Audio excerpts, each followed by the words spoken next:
You got a buyer standing right in front of you and they say, our home just isn't working anymore. Patrick, this isn't working.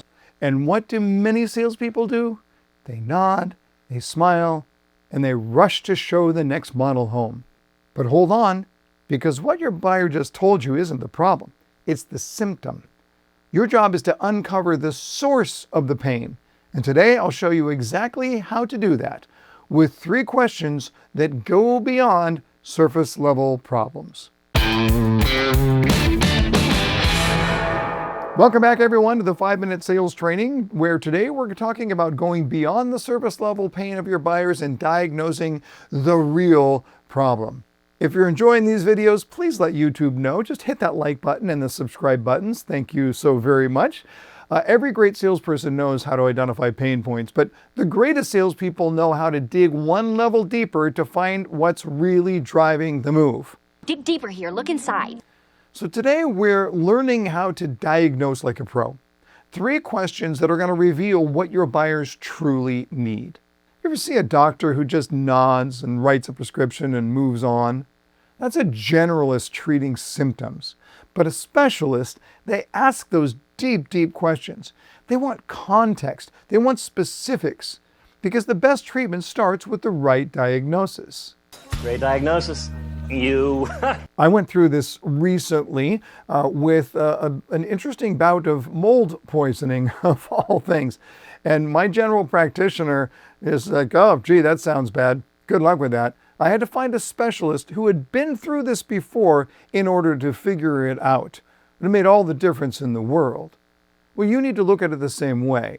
Surface level problems sound like, well, our place feels small, or the commute is brutal, or it's just not working for us anymore.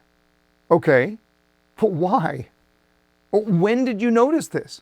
How does it show up in your life? Who else feels it? That's what you're going to discover with 3 types of questions. Let me share those with you now, starting with question number 1. What's the moment that makes this frustrating? This question zooms in on when the problem hurts the most. The goal is to have your buyer relive the emotion. So we can ask, when exactly does that feel overwhelming to you? Or walk me through the moment when you're thinking, we've got to make a change. When buyers relive the tension, they refeel the tension, and emotion drives action. All right, question number 2, has it been getting worse? And this one's deceptively simple, but incredibly powerful. If your buyer admits that the pain is increasing, then you've just created urgency. We can ask, do you feel like this is more of a challenge now than it was, say, a year ago? Or has that been happening more frequently of late? Now, their current situation becomes less about annoyance and more about eventually reaching a breaking point. Here's question number 3. Who's paying the price for this problem? And this one taps into empathy and guilt and responsibility and motivation. So we can ask, is anyone else affected by this? Or how is this impacting your family? When a buyer starts thinking about their kids fighting over space or their spouse being stressed out every single morning, the problem becomes more personal.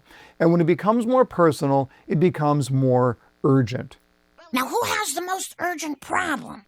We don't just move to improve our lives, we move to improve the lives of the people that we love. Look, great sales isn't about being persuasive, it's about being diagnostic. Don't just accept the first answer. Dig, clarify, go from symptom to source. Because when you identify the real pain point, the solution magically appears. You're not just helping them buy a home, you're helping them solve a problem that really matters. Now, go do some good work out there, and until next time, everybody, you know what to do.